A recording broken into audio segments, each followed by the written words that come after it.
ಮನಸ್ಸು, ಶ್ವಾಸ ಮತ್ತು ಕುಂಡಲಿನಿ ಒಂದಕ್ಕೊಂದು ಸಂಬಂಧಿಸಿವೆ. ಒಂದನ್ನು ಬಾಧಿಸಿದರೆ ಇನ್ನೆರಡರ ಮೇಲೆ ಪರಿಣಾಮ ಬೀರುತ್ತದೆ.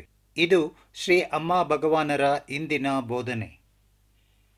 ಇಂದು ನಾವು ಸ್ವೀಡನ್ನ ಬಿರ್ಗಿಟಾ ಜಲಿನ್ರವರ ಪವಾಡವನ್ನು ಕೇಳಲಿದ್ದೇವೆ. ಅವರು ಹೇಳುತ್ತಾರೆ,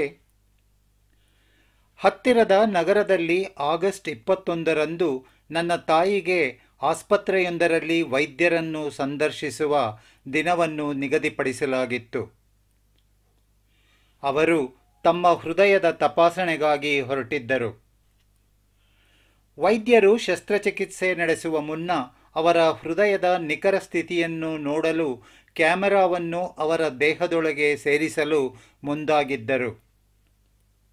ಈ ಪ್ರಕ್ರಿಯೆಯನ್ನು ನಡೆಸಲು ಅವರಿಗೆ ನಿಗದಿಯಾದ ದಿನವು ಆಗಸ್ಟ್ 21ರಿಂದ 23, 2020ರವರೆಗೆ ನಡೆಯಲಿರುವ ಸ್ವರ್ಣಯುಗದ ಆಂದೋಲನದ ಕೋರ್ಸ್ ಇರುವ ದಿನಗಳಲ್ಲಿಯೇ ಇತ್ತು.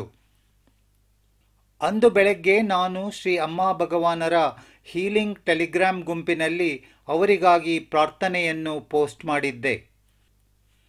ಮಧ್ಯಾಹ್ನ ನನ್ನ ಸಹೋದರನು ಪರೀಕ್ಷಾ ಪ್ರಕ್ರಿಯೆಯು ಯಶಸ್ವಿಯಾಗಿ ನಡೆಯಿತೆಂದು ನನಗೆ ತಿಳಿಸಿದನು.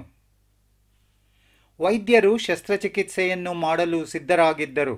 ಆದರೆ ಅವರು ಯಾವಾಗ ವರದಿಯನ್ನು ವಿಶ್ಲೇಷಿಸಿದರೋ ಆಗ ನನ್ನ ತಾಯಿಯ ಹೃದಯದ ರಕ್ತನಾಳಗಳು ಆರೋಗ್ಯಕರವಾಗಿ ಇರುವುದನ್ನು ಕಂಡುಕೊಂಡರು.